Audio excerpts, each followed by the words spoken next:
So I think I would like to first show you basically the end result. So like what's how far you could get if you can actually do the thing that I promised. So building interactive animated reports. So this is a Streamlit app. I hope many of you recognizes it from the design. And there's an ipyvizzu chart in the center. You can recognize it from the Vizzu logo and the bottom right corner of it. And basically, it's an interactive chart, so the user can just extend the time frame. This is actually how much revenue different music formats generated in the US. And you can change the time frame. You can adjust the values for inflation. You can switch from revenue to volume using these Streamlit widgets or controls that are put here. You can just aggregate all the values by format. You can add more formats. You can either with these buttons, or you can select some with this. So you can just remove the tape data, and it goes away. And we can also sort these by value. So as you can see, a user without any knowledge of Python or Streamlit, a business user even, could just come here and generate some views for their own. And because of the animated way these views are being connected, it's at least we hope is a lot easier to follow along and understand what they just changed. And also in the background, there's like an animated story being created. So if I click on this download story button, then an HTML file is being downloaded to my computer. And if I mean, this is just a very early implementation of this feature here. But if I open it, then I have actually an animated presentation that contains all the different steps that I took while I was fiddling with the report. So as you can see, I just extended the time frame to the right. I removed some years from the left. I adjusted the values for inflation, then switched to volume, and then aggregated everything over on the independently from the year. And so you have these controls beneath the chart via which you can, or anybody basically can, control the animation. This is an HTML file that you can send over in an email and anything like that. And you can actually even seek the animation yourself. So you can seek it like this and make it really easy for anyone to understand what changed from one view to the other. So yeah, that's like the most complete form of using Streamlit and Vizzu together. And I just wanted to give you this very quick overview of what's possible. And then I'm going to now just dig deeper into how it's being made and how you can build similar tools, similar stories and reports on your own. There are two things I wanted to mention before I dig deeper. First one is I'm going to have together with Zachary Blackwood from Streamlit, 90-minute tutorial on all this. So this is going to be my talk. Will be a quick overview of everything being used here, and then from I think so like 3 hours from now, we are going to have the 90-minute tutorial where we will just teach you the ropes of all this. And by the end of that session, you will be able to start building your first interactive animated data stories, but also interactive animated reports within Streamlit using ipyvizzu. So I would encourage you to just join that session too. And there's also one other thing. So everything we do is free and open source. And as you can imagine, we always try to keep on understanding what is going on and how our tools and our technology is being perceived. So I will share you a link to a survey, a form that I would really like to ask you to fill towards the end of the session, maybe during the Q&A, which I will definitely want to leave some time for, because your feedback helps us a lot in understanding how to move forward and how what we built is being perceived. So thanks in advance if you take the time and fill that survey. So Vizzu, the company that I'm representing, very shortly, we built a generic chart morpher. So we have an engine that can generate all different types of charts and can seamlessly animate between them. It's more flexible than any similar data visualization technology out there. And the reason for that is that we use a single logic to generate different types of charts. And because of the single logic, we can just interpolate between the charts that are generated on our engine's interface. This is a novel approach. We too, we're quite surprised that nobody else tried to build charts this way, but we're happy that our technology is quite unique in this sense. And the next logical question would be why we built such an engine. And so we're actually working towards this vision of building animated, so like a new graphical user interface for data in general. And we think that such a flexible and data visualization or data morphing engine that we have would be the cornerstone, the central element of such a graphical user interface that would enable people with like end users, not experts like yourself, but mostly basic business users, to analyze data, to build animated stories, to reuse the insights that they found on reports and dashboards, or to even use them for forecasting and planning.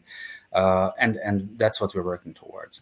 So the animation bit, and then initially we focused on storytelling, actually, because that's where the use case and the benefits of the animated data visualization technology that we have were most apparent. So why we focus on animation? I mean, very briefly, animation helps people understand different views of the same data set, basically, and the connection between these different views, different charts. So here are 4 charts showing the same data, but the relationship between those might not be obvious, especially for non-experts. Whereas if I connect these views with the use of animation, everything becomes very clear. So it's no further explanation is necessary, basically.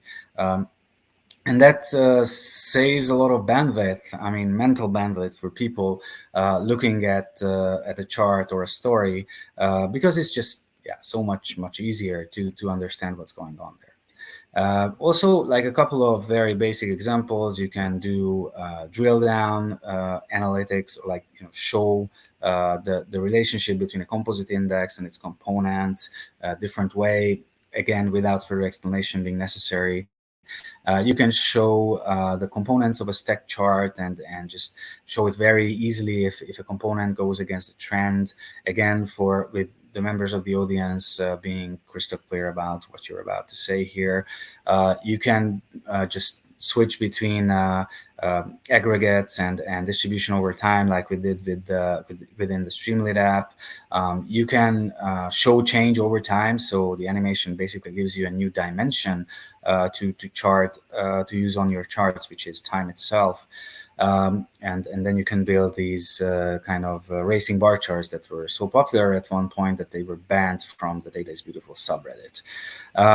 And also you can just turn one chart into a whole narrative, into a whole story. This one about mobile phone providers, and initially with the pie chart we just saw the number of phones they produce, but by adding the profit that they're making, we can actually see here that there are these leagues of companies that generate very different amounts of money from producing basically the same or very similar products.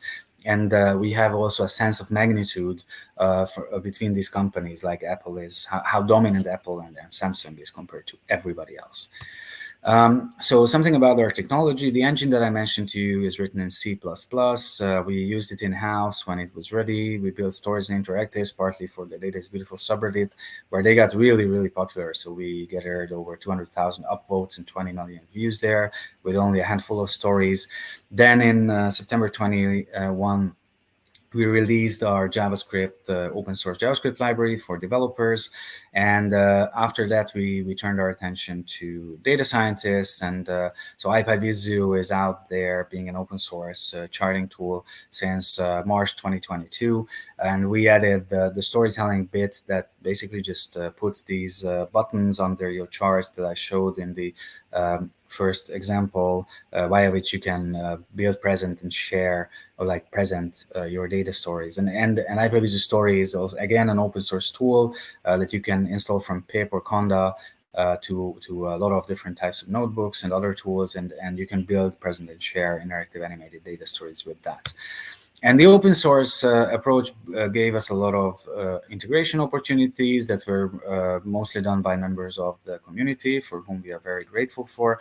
And then actually Streamlit is a great example of that. So Zachary, who I'm going to have the tutorial with in 2 hours and 48 minutes, was the one actually who integrated Streamlit with ipyvizzu and created a bidirectional component that I'm just going to, give you some examples of. So without further ado, let's get down to coding. I prepped some materials for you to make it easier for you to follow along. You can either visit this with using the bit.ly link, bit.ly/vizzu-pydata-global, or just use the QR code that's now on the screen. It will like redirect you to this. Sorry, I don't have it here. Let me quickly bring it up. But you should arrive at a GitHub folder within the Vizzu Workshops repository called PyData Global, where you will be met with a friendly welcome note and a ton of useful links. I think the most important ones are these two apps that I'm going to show you. And then there are a couple of ideas on how you could start individual work. And I think also very importantly, to the very bottom, there's like a Slack link. If you click on that, you'll join our Slack channel where you'll meet with fellow Vizzu users and all of us from the Vizzu team. So I would encourage you very strongly to join our Slack if you start using our tools, because it's just better to start learning something new in a community, and we have a very supportive community actually. And within this repo folder, you have a couple of subfolders. So within the notebooks subfolder, you'll find 7 notebooks in total. I will only show you the first one right now, but you have a chance to gain deeper understanding of how ipyvizzu works. And I also prepped some sort of playground notebooks with some suggestions within there, how you could gain an understanding into the logic and the syntax and the code structure of ipyvizzu. So I'm going to first show you this first notebook. This is already here. Let me see if no. I'm just going to restart it because I didn't have the time to remove everything, and I just want to show you the bits and pieces one by one. So the only thing you have to understand right now about ipyvizzu is that it has you can install it again by using pip or conda, and then there's a single method called the animate method that you will use from this package. And you call it once with the right parameters, you will get to a static chart. And then if you call it once again, that on the same chart object, it will turn that chart into another one in an animated fashion. So you don't have to deal with the animation bit. That's something we do in the background. Let me really quickly run this one while we're talking so that it loads the data. The animate method has actually 3 args. So you have to add the data to your chart. We are working with Pandas data frame right now, and so it's really easy to start using it, I believe. There's a configuration bit where you say how your chart should look like, and then there's the styling bit, to adjust the look and feel of your charts. You also have the opportunity to fiddle with the animation options. We try to make it so that you don't have to, but there are certain cases, like for example, when you have a racing bar chart and you want to really speed up the transition between one slide to the other, or one state to the other, that you want to just make it really quick, and it's all about like you decrease the duration of the animation to 0.1 seconds, and there you go. So let me show you a really quick example of how this whole thing works. So I haven't installed ipyvizzu because it's already on my system, but this is how you could get started. And then we import pandas, and from ipyvizzu, we basically import the chart object and the 3 other objects that I mentioned to you. We read a CSV file that's actually the Titanic dataset with an additional column of count here. And we say that the P class is a string, so that ipyvizzu won't think that this is a value, such as the age or actually passenger ID, I think, should also be used as a string. And then we create an empty data object here and call the addDF method of that data object and just add the data frame to it. So basically now we have a Vizzu or ipyvizzu data object with the data frame being loaded into it. And now we're going to just create an empty chart object for which we set the width and height for, and animate, call the animate method just with the data object. So you don't have to have all the 3 components, all the 3 objects, but it only creates an empty chart because there's nothing to show here. We just added the data there. And basically we create the first chart around here when we once again call the animate method and use the config bit, where we add the count, so the number of passengers basically, to the x-axis, and the sex of the passengers to the y-axis. And we also add the counts, the number of passengers on the label, and add a title to the chart. And if I run this, like this is the static chart that I mentioned to you that appears right away. As you can see, because we added the count on the labels, the number here also appears on the markers, and we automatically aggregated the count values. So it was like 1 per each row, but ipyvizzu automatically summed them up. We have different like additional aggregation logics like min, max, and mean. So you can, but by default we're summing the values that are being put there.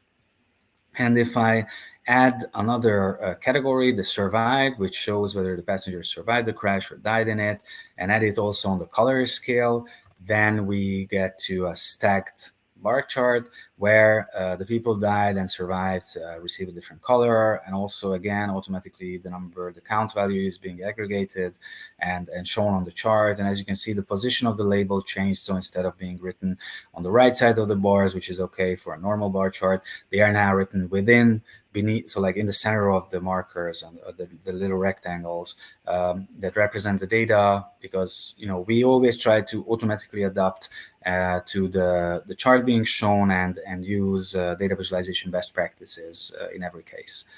And now just one like a couple of additional examples here. And first I'm going to comment out these lines here is if I remove the survived from the x-axis, as you can see, it's sorry,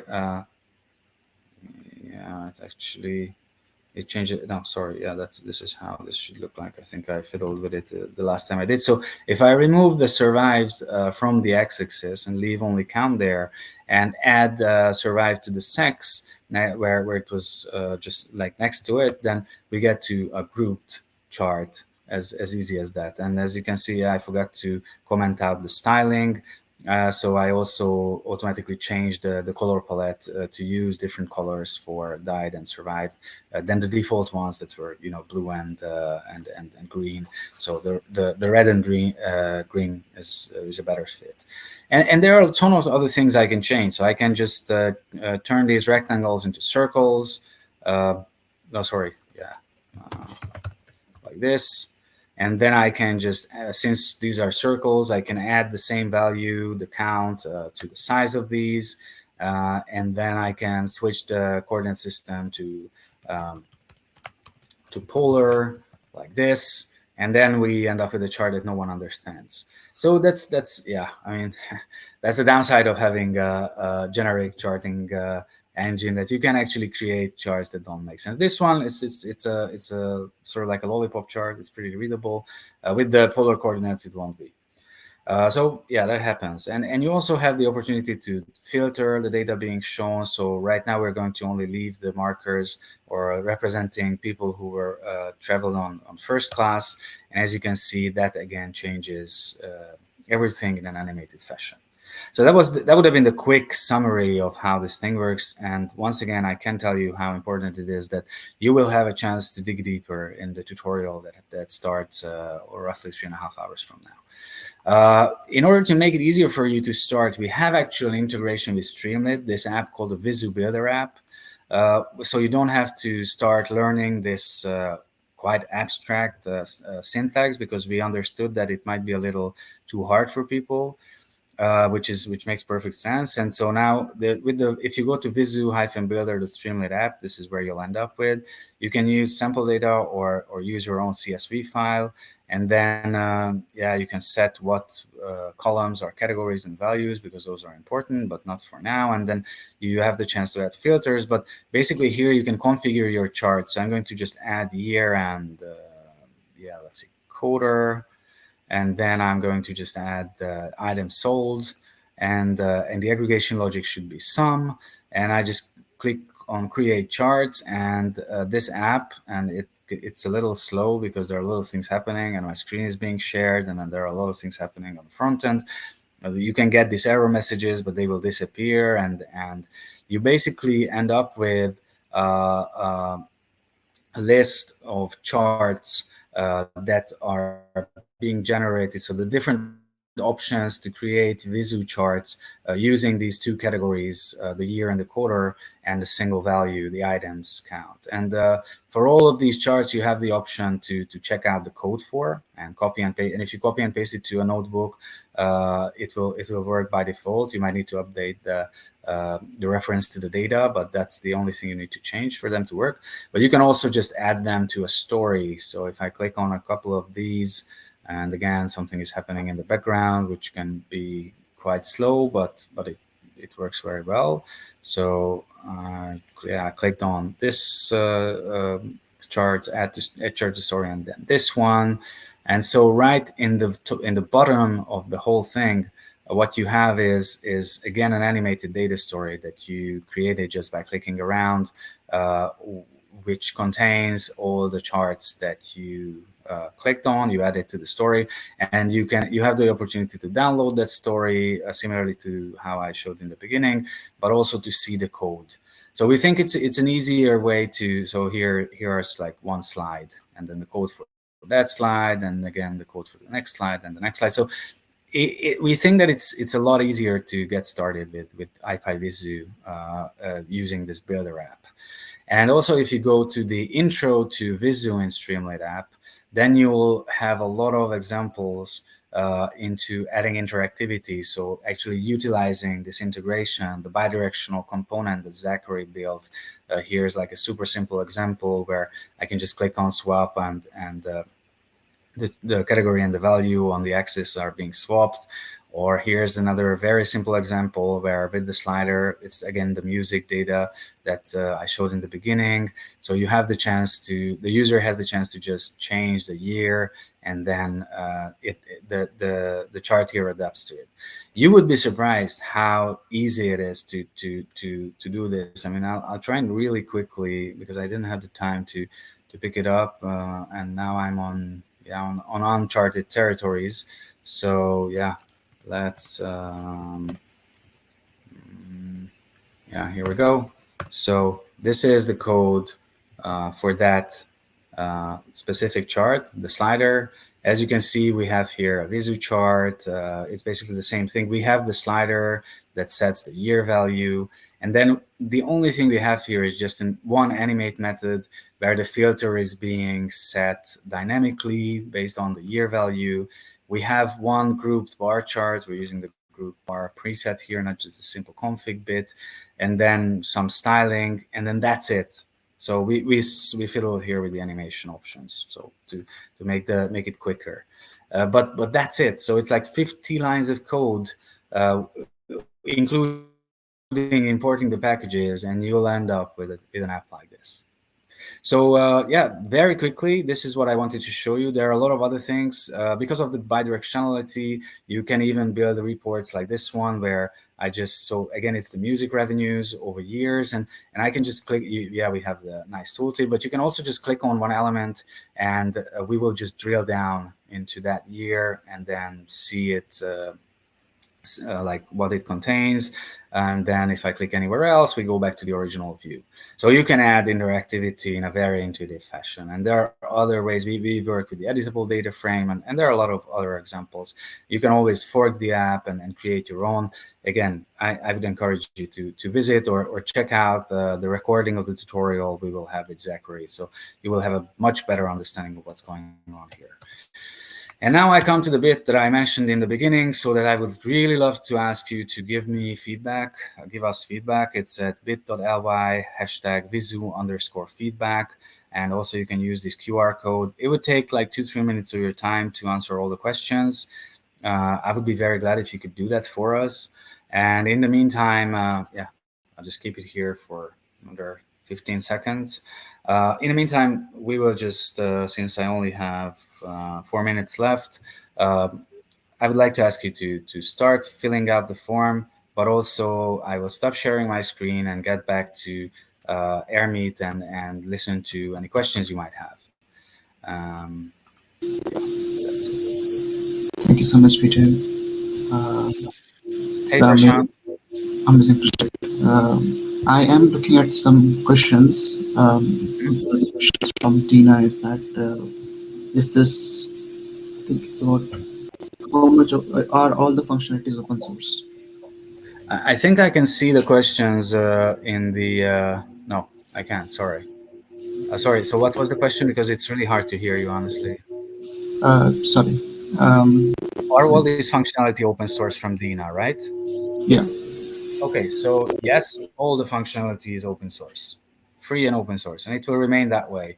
We are now working on building an end user SaaS tool, so something that a no code tool that people can use without the expertise that you all have, but. But we will keep the open source bit because we think that it's really important for us to have the to keep the open source foundation of our technology and to get the feedback and the expertise of users like you. But everything I showed today is open source. And thanks for all the positive comments on within the chat. And again, thanks if you have the time to fill out the form. Wow, we have a ton of people here. That's so great. Does anybody have any other questions? I received a heart from Dina, I believe. I'm not sure, but thanks. um, and yeah, again, you can also watch because I know we are in parallel with the keynote. I mean the tutorial session with Zachary. So I totally understand if you decide to watch the keynote and then watch the recording of the tutorial. It might be even better to join the tutorial because then we would have the chance to interact live with me, with Zachary, and then you might be able to catch up with the keynote later on because I guess that's not as interactive as our session would be.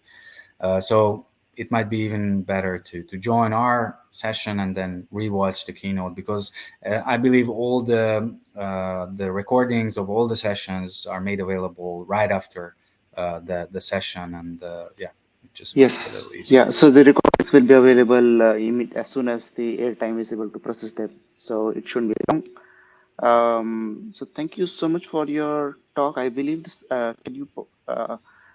Will you be publishing these slides on the Discord, or you would rather Yeah, publish the that's slides okay. on? It's the Could slides are actually quite huge, but I can try. cool. Maybe I'll because yeah, Or because the maybe you can animations in you can. PowerPoint. Hmm? I think you can just leave a link about Yeah, of your data project on the Discord. yeah. That's And that's if that's there what are I'm going any to do. question, cool. And if there are any questions after this, please feel free. Are you available on Discord to just answer questions about this? Yeah, sure, absolutely.